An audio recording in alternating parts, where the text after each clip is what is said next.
Actually ডেপুটেশনটা হচ্ছে আমাদের মাননীয় প্রিন্সিপাল সেক্রেটারি নিকট। উনি উনার হয়ে নিচ্ছেন আমাদের ম্যাডাম অর্থাৎ জয়েন্ট সেক্রেটারি এবং মিশন ডাইরেক্টর। ঠিক আছে, আমরা বিভিন্ন দাবি দেওয়া নিয়ে আমরা যাচ্ছি ওনার কাছে, স্মারকলিপি আমরা দেবো এবং স্মারকলিপি দেওয়ার পরে কি হচ্ছে এবং আগামী দিনে যে কী কর্মসূচি। আজকে মূলত আমরা প্রতিনিধিমূলক ডেপুটেশন দিচ্ছি আমার জন্য, প্রতিনিধিমূলক।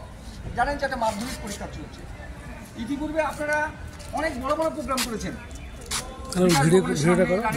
রোডে বিভিন্ন মন্ত্রীকে নিয়ে প্রোগ্রাম করেছেন, মুখ্যমন্ত্রীকে নিয়ে প্রোগ্রাম করেছেন, শিক্ষামন্ত্রীকে নিয়ে পার্থ চট্টোপাধ্যায়কে প্রোগ্রাম করেছেন তো নাকি?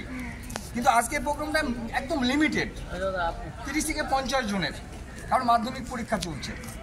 আমাদের যে বিভিন্ন পেশাগত দাবি দাওয়াগুলো আছে, এই দাবি দাওয়াগুলো আমরা মাননীয় প্রিন্সিপাল সেক্রেটারির কাছে পৌঁছে দিতে চাইছি। তো আজকে আমরা 5 জন প্রতিনিধি যাচ্ছি, একটা এমএসকে, একটা এসএসকে, একটা সুপারভাইজার, একটা ডিকিউএম, একটা জিটিআর পক্ষ থেকে। ঠিক আছে, আজকে এই জায়গায় দাঁড়িয়ে আমরা ডেপুটেশন দেওয়ার পরে আমরা আসবো।